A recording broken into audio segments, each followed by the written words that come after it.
Today on Monkey Life, Alison and Jeremy are in for a surprise when they go to the rescue of two capuchin monkeys.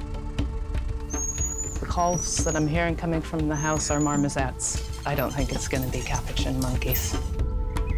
Baby Owen gets more adventurous. She's definitely inquisitive about everything. And there's mayhem at the Bachelors when the chimps refuse to play with Gypsy.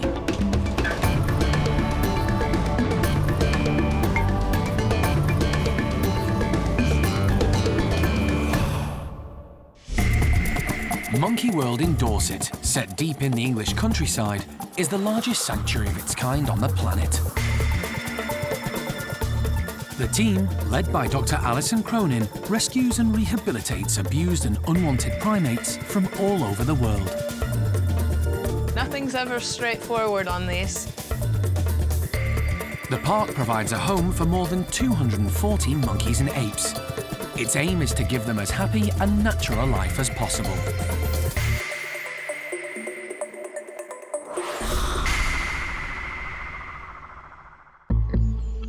It's an early start for Alison and animal manager Jeremy Keeling. They've had a call from the police in Merseyside who urgently need their help. We're headed up north to Liverpool, where I believe, because we're never quite sure what we're going to find two capuchins in a small cage inside of a sitting room, along with, I think, a bulldog that's on site and potentially a raccoon in a shed. So, never really know what to expect, but as always, we'll try and pick up what pieces we can. The British pet trade is a constant source of concern. The team is continually being asked to rehome unwanted or neglected monkeys. Many owners simply don't know how to look after them. This is going to be a tricky rescue. The police think there may be trouble. It's in a little bit of a tense time and in a not so great area, as there's been a few incidents there. So there's going to be quite a group of police coming with us, I think, to make sure everything goes smoothly. The rescue is being coordinated by Wirral Wildlife Officer Rachel Kruger. What we've got is information's been received that there is 6 children at the address in a council house with 2 dangerous wild animals. These people don't have permission to have primates in the house. If indeed they're full-grown capuchin monkeys, we're talking about a primate that's about 5.5 kilos maybe, and a male is well armed with big canine teeth. So if any of you were in the room and they got out and they looked aggressive, you want to stand back and let Jeremy and I handle it. It'll make it go a lot smoother for the monkeys. I'm just hoping that we don't upset the children too much by taking away the family pets. But we've got to be conscious that they are dangerous wild animals and they do represent a risk to those children. Follow the big carrier. In the UK, it is legal to keep primates as pets, but unlike zoo-kept animals, there are few laws governing their standard of care. So many monkeys end up being kept in appalling conditions and suffer physically and mentally.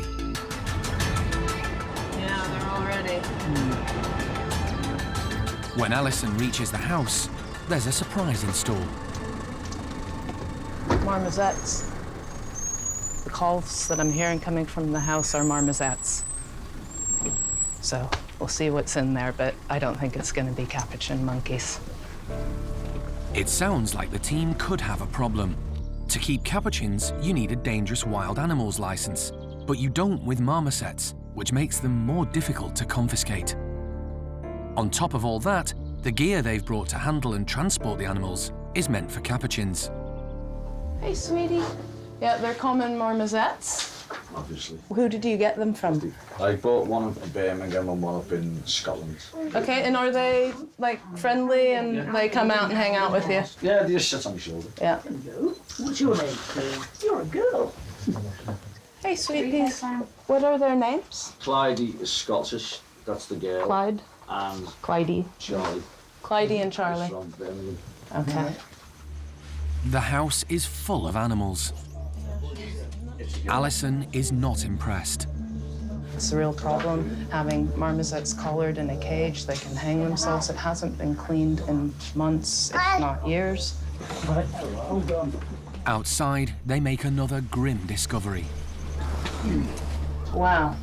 There is a raccoon in the shed.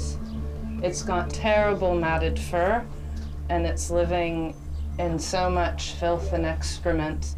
I haven't seen the like of something like this for a while. Poor little chap. If you stick your head in there, it's living in its own excrement. Its fur's matted, it's underweight. It's really not good. It's really very poor. Alison is concerned about the health of all 3 animals. The one's got pretty bad rickets. I know, I've seen that, yeah. What do I get for that? Well, it needs the right vitamin supplements. It's all down to nutrition. But I think what I would suggest to you is whether or not you consider signing them over. That would be my advice to you. They cost me £4,000. Feeding 4,000, you didn't pay 2,000. Sorry. I paid one that on. 1,600 for one, 15 for the other. Excuse me, but you were done then. Well, I was done then. But that's what I exactly paid. But feeding them biscuits. I don't feed them biscuits. That's the kids. But whatever, and it's not been cleaned and so on. Really, it hasn't been cleaned because I do it all the time. I've got the steamer there. But there are steam. animal welfare issues, so my advice to you just would be to sign them over so that you don't get grief. But I'm not going to get grief. I'm going to clean them over. It's very sad. I don't think he means them harm, but the animals aren't being kept appropriately, so they need to go. But Alison has a tough job on her hands if she's going to persuade the owner to hand the monkeys over.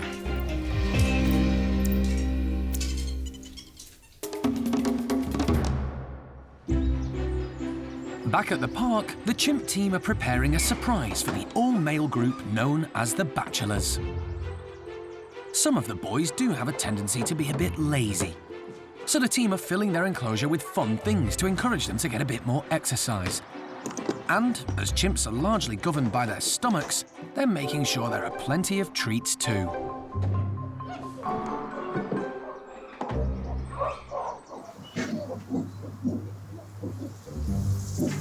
When they first appear, the boys are unusually quiet.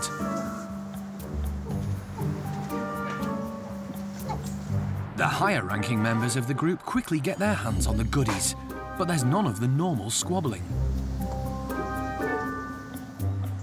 In Buxom's case, it could be because he's stuffed his mouth full of pears. Paco, too, is keen to gobble down as much food as he can before the others notice.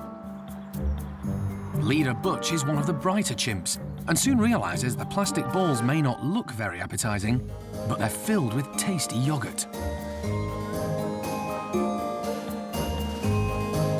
These more dominant chimps are only really interested in the food, which leaves the way clear for the others, led by Charlie, to have some fun.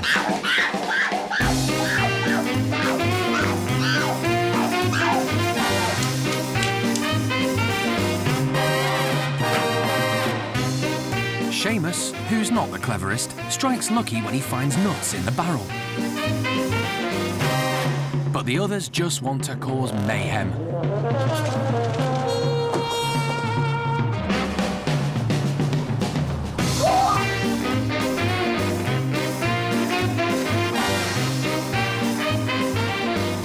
Troublemaker Gypsy wants Sammy to play, but he's more interested in finding the food than mucking around.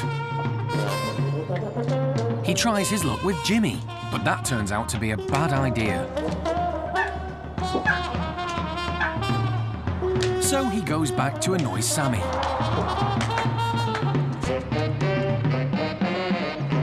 Seamus thinks he's safe, but he's wrong. Gypsy is getting on everyone's nerves. Maybe Buxom and the higher rankers had the right idea after all.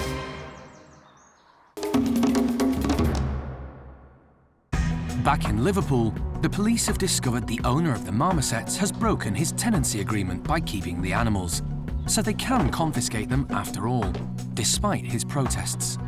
And Rocky the raccoon is going to be rehomed too.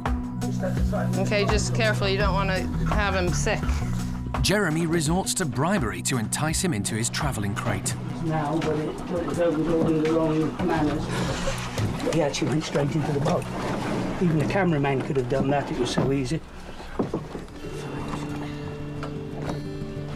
We put food in the box and he's very hungry.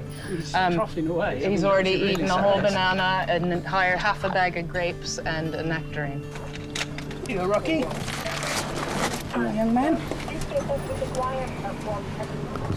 Jeremy is hoping Charlie and Clydie will be as accommodating as Rocky. She's got the collar, you can just grab that.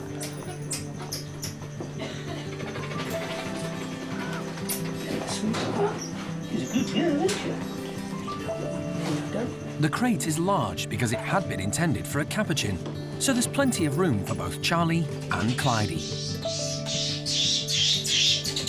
She's right in the door.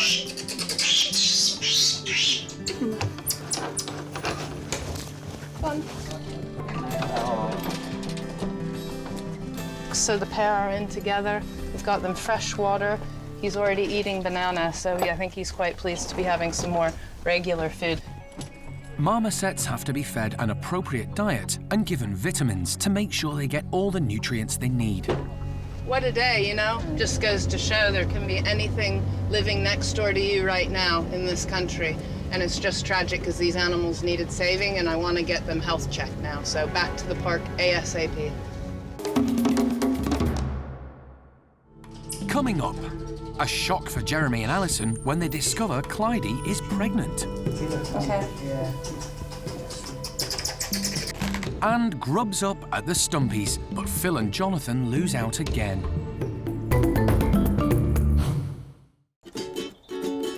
It can get pretty hot at the park in the summer, so the staff sometimes give the residents ice lollies to help them cool down. And today, it's the turn of Gordon's group. There are 6 orangutans in this family. The youngest is baby Awan, who's now 18 months old and growing up fast. Orangutans learn everything from their mothers, and Awan's adoptive mum, Xiao Kuai, is a great teacher. The youngster has started exploring on her own, but Xiao Kuai is never far behind. She's definitely inquisitive about everything. And I think she almost looks back at her mum and thinks, I'm just going to go a little bit further. Just, you know, so she pushes it. So she's definitely got some character there. If she takes after her mum, then she'll be a very dominant and well-rounded animal. Not all the female orangutans at the park are maternal, but Xiao Kuai is a great mum. She already has 2 sons, but didn't hesitate to take Awan under her wing when her mother rejected her at birth. She's always got her eye on her, so if any of the other females get too close that she's not too happy about, or if Gordon comes over, she's always got her eye on her and she will go down and get her if she feels that she's in any danger or she's a little bit worried. So she's a good mum, she's supportive, but she gives her enough independence so that she can do a little bit of her own thing. Awan is lucky because she has several doting aunties in the group who love playing with her. I think Xiao Kuai is enjoying having the interest from the other females towards Awan. It does give her a bit of downtime. She can maybe go off and relax while she's got some babysitters all around her. In the wild, orangs stay with their mums for up to 7 years, but here at the park, they tend to get separated from them a little earlier. Xiao Kuai's younger son, Jin, is now 4 years old and quite independent. The orang team are beginning to think it may be time for him to move on. We are considering moving Jin away from Xiao Kuai and actually away from Gordon. Naturally, males wouldn't be living together. They would be fighting over their females and their territory and would end in serious injuries. And we've seen a few warning signs where maybe Gordon's just getting a little bit intolerant of Jin, certainly when he's trying to mate his mum or he's showing any sexual interest in any of the females and Jin's getting in the way and, you know, accidents can happen. He's a big animal. So I think it may be time to consider moving him. It would be to the nursery as he's a young animal and he needs sort of young companionship and some other figures that we have over there. The nursery is a great place to be and I'm sure he'd absolutely love it. But it will be a huge wrench to separate Jin from his mum, so the team will need to consider all the options before they make a decision.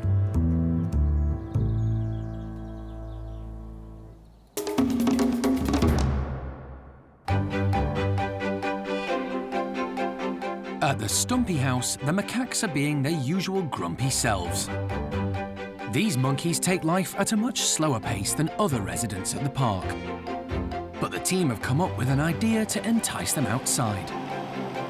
They found a rotten tree, so have decided to put it in their enclosure. In the wild, stumpies spend most of their time foraging on the ground for seeds, fruits and insects. This tree should be full of tasty grubs and so encourage natural behaviour.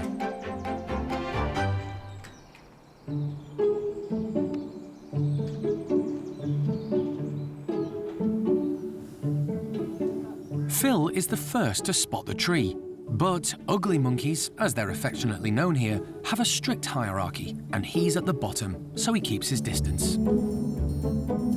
As does another low ranker, elderly Paddy. Which leaves the way clear for Sylvie and leader of the group Sam to get stuck in.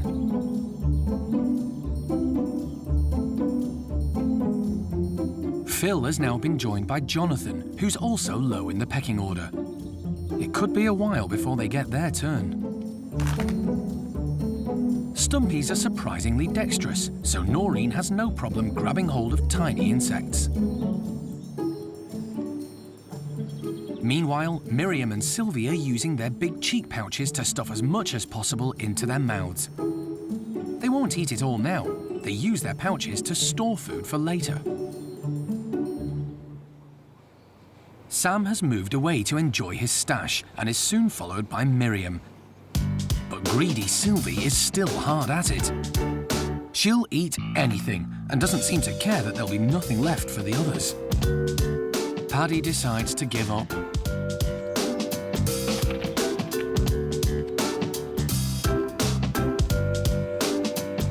But Phil and Jonathan are ever hopeful and bide their time. Finally, Sylvie has had enough, leaving the tree free at last. Jonathan makes his move.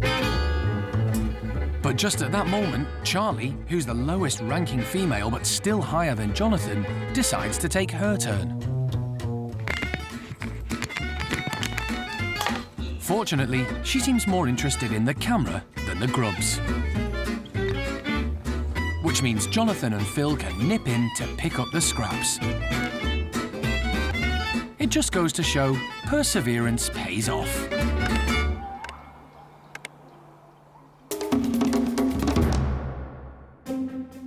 Alison and Jeremy are nearing the end of their long drive back from Liverpool. The team that's expecting them at the park has just received the news that they're bringing back marmosets instead of capuchins. But that's caused a problem, and they've had to find some emergency accommodation for Charlie and Clydie. We've had a brand new marmoset complex built especially kind of for this purpose. Unfortunately, that's completely full now. So at the moment, the only space that we have to put these two new arrivals is in this cage temporarily up here in a hospital. Wait on him. As with all newcomers, they're weighed straight away so their progress can be monitored. They are only 700 grams between the two of them, so... They're worryingly underweight. The team want the marmosets to spend the night in their specially prepared cages, but they're understandably unsettled. There you go. And the other one? Yep. Charlie is out, but Clydie is more apprehensive. I think she's at the doorway. Oh. Very nice, go. Good lad, really good. On closer inspection, Alison can see what a dreadful condition they're in. One of them has very bad break. I guess it might be her very bad bent tail. He claims that he would take them outside, and I think that's why she's got the collar, but she's got a worse town than this one, so. The team's main focus is on Charlie and Clydie, but they do still have Rocky to deal with.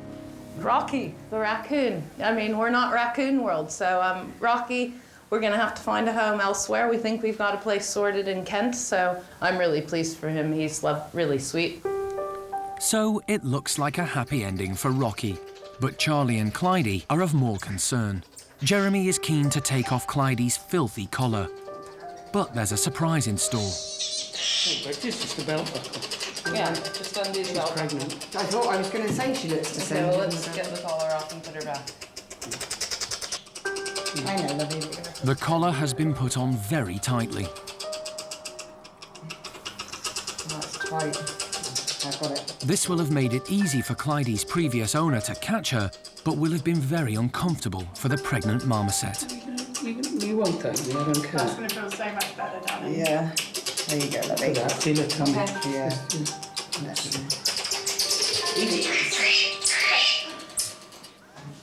Very tight? Been on for a while, isn't it? It's filthy. Yep. I'll take that up with... Oh, nice. Part of the evidence chain. Yeah, it was on the very tightest last one. You can see there the mark on it. So that is quite small around her neck.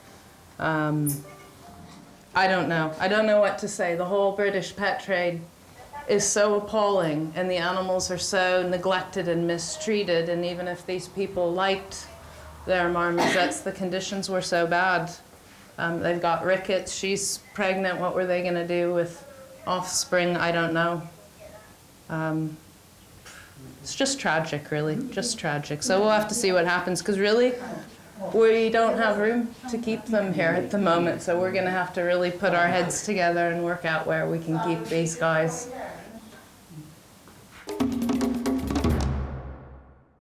Next time on Monkey Life. Concern for Charlie and Clydie when they undergo health checks. His tail is clearly very painful. The female's upper jaw is broken. You couldn't get worse. And Bueno Jr. gets his first lesson in how to be a woolly monkey. Hi, Lavar.